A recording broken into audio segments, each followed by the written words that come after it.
আসসালামু আলাইকুম।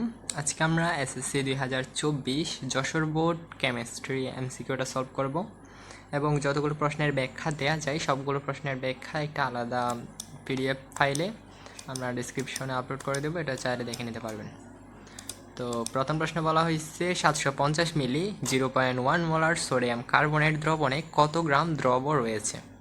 তো এটা আমি রেকমেন্ড করব W = SV m/1000 এই সূত্রটা দিয়ে করার। এই সূত্রটা দিয়ে করলে খুব সহজে এবং খুব দ্রুত উত্তর চলে আসবে। এখানে ব্যাখ্যার মধ্যে আরেকটা দিচ্ছিলাম, কিন্তু আমরা চাইলে এটা W = SV m/1000 এই সূত্র দিয়ে করা যাবে। তারপর কোনটি মৃৎক্ষার ধাতু? এটার উত্তর হবে ক্যালসিয়াম। মানে ক্ষার ধাতুর পরে যেটা আছে এটাকে বলা হয় মৃৎক্ষার ধাতু। অ্যানালার সর্বোচ্চ কত ভাগ ভেজাল থাকে? তো অ্যানালার মানে আমরা জানি যেটা 99% বিশুদ্ধ। তো 99% বিশুদ্ধ হলে আর 1% ভেজাল থাকে। তারপর হচ্ছে NH4Cl প্লাস NaOH বিক্রিয়া করে NaCl এবং H2O এবং একটা যৌগ উৎপন্ন করে। তখন এখন বলছে এক্স গ্যাসটির নাম কি? তো এখানে যদি আমরা বিক্রিয়াটা একটু দেখি, এখানে Na আর Cl এই দুইটা মিলিত হয়ে হয়েছে NaCl। তারপর এখানে OH এবং এখানে NH4 থেকে একটা হাইড্রোজেন গিয়ে যুক্ত হয়ে হয়েছে H2O, তাইলে আর বাকি আছে NH3। তার মানে এখানে হবে NH3 মানে অ্যামোনিয়া। তারপর লোহা নিষ্কাশনে ব্যবহৃত চুল্লিটির নাম কি? এটার উত্তর হবে বেতা চুল্লি। তো এটা মনে রাখার যদি একটা টেকনিক বলি, আমরা যদি লোহার মধ্যে ধাক্কা খাই তাহলে আমাদের ব্যথা লাগে। তো এই হিসেবে যদি আমরা বলি লোহা নিষ্কাশনে ব্যবহৃত চুল্লিটির নাম বেতা চুল্লি। এটা জাস্ট মনে রাখার একটা টেকনিক আর কি, আর কিছু না। তারপর বেকিং পাউডারে কোন অ্যাসিড থাকে? এটার উত্তর হবে টার্টারিক অ্যাসিড। বেকিং সোডার সাথে টার্টারিক অ্যাসিড মিশ্রিত করে বেকিং পাউডার তৈরি করা হয়। বেকিং সোডার সাথে টার্টারিক অ্যাসিড মিশ্রিত করে বেকিং পাউডার তৈরি করা হয়। তারপর নিচের কোনটি ঊর্ধ্বপাতিত পদার্থ? এটার উত্তর হবে আয়োডিন। অনুসন্ধান ও গবেষণা প্রক্রিয়ার চতুর্থ ধাপ কোনটি? এটার উত্তর হবে পরীক্ষণ। তো এখানে অনুসন্ধান এবং গবেষণা প্রক্রিয়ার যে ধাপগুলো এগুলো আমরা ব্যাখ্যা শিটের মধ্যে দিচ্ছি, চাইলে এখান থেকে দেখতে পারবেন। আর এটা অবশ্য বইতেও আছে। তারপর রসায়নের সাথে সম্পর্ক আছে পদার্থবিজ্ঞান, জীববিজ্ঞান, গণিত, তিনোটা। নিচের কোনটির ব্যাপন সময় বেশি? এখানে একটা বিষয় হলো, এটা কিন্তু ব্যাপন সময় বলছে, ব্যাপন হার বলে নাই। যদি আমাদেরকে ব্যাপন হার বলতো তাইলে আমরা এখানে যতগুলো মৌল দিছি চারোটার আণবিক ভর বাইর করতাম। যেটার আণবিক ভর বেশি সেটার ব্যাপন হার কম, আর যেটার আণবিক ভর কম সেটার ব্যাপন হার বেশি। কিন্তু আমাদেরকে বলছে ব্যাপন সময়। ব্যাপন সময় বললে এটা কিন্তু উল্টা হয়ে যাবে, অর্থাৎ যেটার আণবিক ভর বেশি সেটার ব্যাপন সময় বেশি এবং যেটার আণবিক ভর কম সেটার ব্যাপন সময় কম। আচ্ছা, তাইলে এখানে আমরা যদি আণবিক ভর বাইর করি, এখানে সবচেয়ে বেশি হচ্ছে ক্লোরিনের, তার মানে উত্তর হবে ক্লোরিন। বোর পরমাণু মডেল কত সালে দেওয়া হয়েছিল? এটা প্রস্তাব করা হয়েছিল 1913 সালে। তারপর বোর পরমাণু মডেল অনুসারে কোনটির বর্ণালী ব্যাখ্যা করা যায়? এটার উত্তর হবে হিলিয়াম। এখানে একটা বিষয় হলো, বোর পরমাণু মডেল অনুসারে এক ইলেকট্রন বিশিষ্ট পরমাণুর বর্ণালী ব্যাখ্যা করা যায়। তো এখানে যদি হাইড্রোজেন থাকতো তাহলে হাইড্রোজেনটা উত্তর হতো, কারণ হাইড্রোজেন হচ্ছে একটা ইলেকট্রন। আর এখানে যদি আমরা হিলিয়ামটা দেখি, হিলিয়াম প্লাস মানে একটা ইলেকট্রন নাই, দান করে দিছে, তার মানে এখানে ইলেকট্রন আছে একটা, তার মানে হিলিয়ামের বর্ণালী ব্যাখ্যা করা যাবে যেহেতু একটা ইলেকট্রন। তারপর কোন মৌলের ইলেকট্রন বিন্যাস সাধারণ নিয়মের ব্যতিক্রম? এটার উত্তর হবে ক্রোমিয়াম। কোনটি মুদ্রা ধাতু? এটার উত্তর হবে কপার। কপার বলতে এখানে হচ্ছে গ্রুপ 11-তে অবস্থিত যে মৌলগুলো এগুলোকে বলা হয় মুদ্রা ধাতু। আচ্ছা, তারপর কোন মৌলের একটি পরমাণুর ভর এত গ্রাম, এর আপেক্ষিক পারমাণবিক ভর কত? তো এর একটা সূত্র আছে, আমরা এটা ব্যাখ্যা শিটের মধ্যে দিচ্ছি, এখান থেকে একটু কষ্ট করে দেখে নেবেন। তো এটার উত্তর আসবে 19।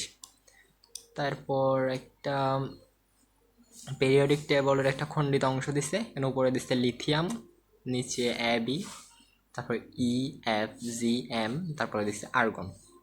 তো আমরা যদি দেখি একটু কষ্ট করে, এখানে লিথিয়ামের পর হবে সোডিয়াম, লিথিয়ামের পর সোডিয়াম। তো এটা মনে রাখার একটা টেকনিক আছে, মনে রাখার টেকনিকটাও আমরা দিচ্ছি। এটা আমাদের প্রশ্ন নম্বর 16। 16 নম্বরটা কই? 16, আচ্ছা এটা আমরা এখানে দিই নাই। 16 নম্বরটা আমরা এখানে দিই নাই। হ্যাঁ, 16 নম্বরটা আমরা এখানে দিই নাই। আচ্ছা, এটা আমরা কমেন্টের মধ্যে দিয়ে দিব, কিন্তু একটু দেখে নেবেন। তাহলে এখানে লিথিয়ামের পর হবে সোডিয়াম, সোডিয়ামের পর হচ্ছে ম্যাগনেসিয়াম, তারপর যদি আমরা এদিকে দেখি, এদিকে হচ্ছে আর্গন, আর্গনের আগে আমরা জানি হচ্ছে ক্লোরিন, ক্লোরিনের আগে হচ্ছে সালফার, তারপরে হচ্ছে ফসফরাস, তারপর হচ্ছে সিলিকন। তো এখন বলছে এ ও এম কোন ধরনের বন্ধন গঠিত হবে। এখানে এ হচ্ছে সোডিয়াম, আর যেটা এম এম হচ্ছে ক্লোরিন, ক্লোরিনের পরেই তো আর্গন, তার মানে এটা ক্লোরিন, তার মানে Na এবং Cl, তার মানে NaCl। লবণ, তো লবণটা হচ্ছে আয়নিক বন্ধন, তার মানে এটার উত্তর হবে আয়নিক। তারপর বলছে বি ও এম দ্বারা গঠিত যৌগের সংকেত।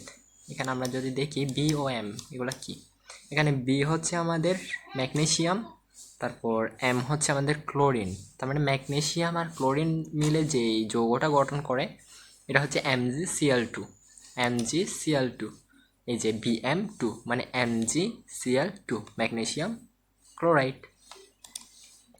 আচ্ছা, তারপরে বলছে জি অম্লীয় অক্সাইড গঠন করে। এখানে যদি আমরা দেখি জি মানে হচ্ছে সালফার, সালফার হচ্ছে অম্লীয় অক্সাইড গঠন করে, সালফার হচ্ছে অম্লীয় অক্সাইড গঠন করে। তারপর এটা ঠিক আছে। তারপর হচ্ছে FM5 অষ্টক নিয়ম মেনে গঠিত হয়। এখানে FM মানে হলো, F মানে ফসফরাস, M মানে হচ্ছে ক্লোরিন, তার মানে ফসফরাস আর ক্লোরিন এটা অষ্টক নিয়ম মেনে গঠিত হয় না, এটা অষ্টক নিয়ম মেনে গঠিত হয় না। তারপর হচ্ছে বিজি, এখানে বিজি মানে হলো, বি মানে হচ্ছে ম্যাগনেসিয়াম, জি মানে হচ্ছে সালফার, বি মানে ম্যাগনেসিয়াম, তারপর সি মানে হলো, সি না এটা হলো ই, অবশ্য এটা হচ্ছে ই, তাহলে বিআরই হচ্ছে ম্যাগনেসিয়াম সালফার। তাহলে এখানে কি বলছে,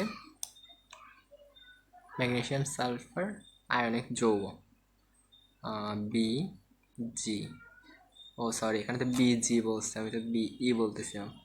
তাহলে জিটা সালফার, হ্যাঁ ঠিক আছে, তাহলে MgS, হ্যাঁ বি আর জি যুক্ত হয়ে যেটা হয় এটা হচ্ছে MgS, তাইলে এটা হচ্ছে আয়নিক যৌগ, হ্যাঁ এটাও রাইট, তার মানে এখানে উত্তর হবে 1 আর 3, 2 নম্বরটা হবে না।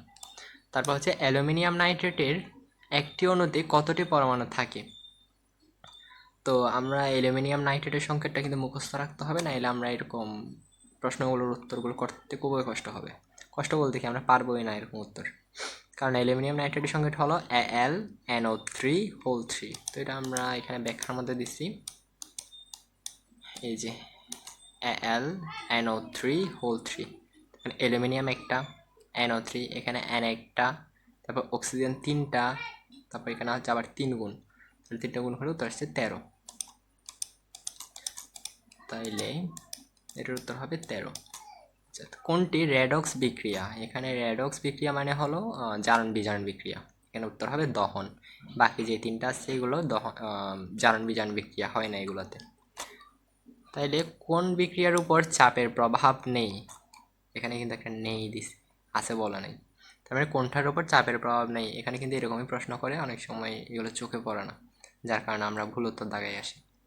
তাইলে আমরা যদি এখানে দেখি কোন বিক্রিয়ার উপর চাপের প্রভাব নেই, তো চাপের প্রভাব কখন থাকবে, যদি বিক্রিয়কের মোল সংখ্যা এবং উৎপাদের মোল সংখ্যা ভিন্ন হয়, এবং আরেকটা শর্ত হলো যে কোনো একটা বিক্রিয়ক গ্যাসীয় হতে হবে।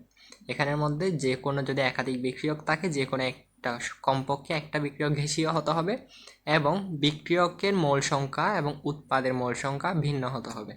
তো আমরা যদি এখানে দেখি হাইড্রোজেন, এখানে মোল সংখ্যা একটা, হাইড্রোজেন তো গ্যাস, তার মানে প্রথম শর্ত পূরণ করছে, তাহলে হাইড্রোজেন এখানে 1 মোল, এখানে আয়োডিন 1 মোল, তার মানে এখানে 2 মোল, আর এখানে যদি আমরা দেখি এখানেও 2 মোল দিছে, তার মানে এটার উপর চাপের প্রভাব নেই।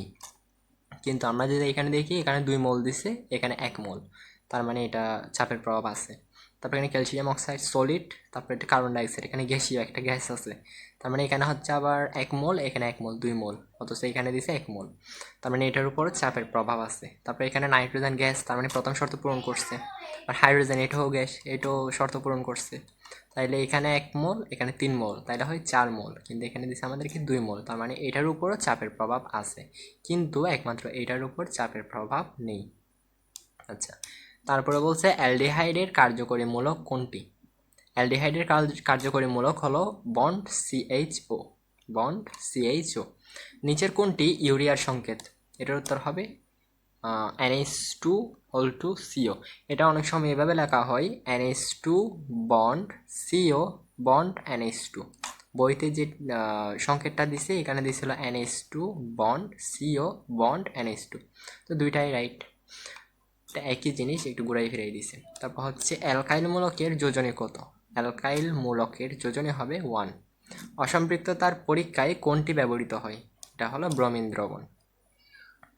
তো আজকে এইটুকু পর্যন্তই থাকলো, সকলের জন্য শুভকামনা, ভালো থাকবেন, আসসালামু আলাইকুম।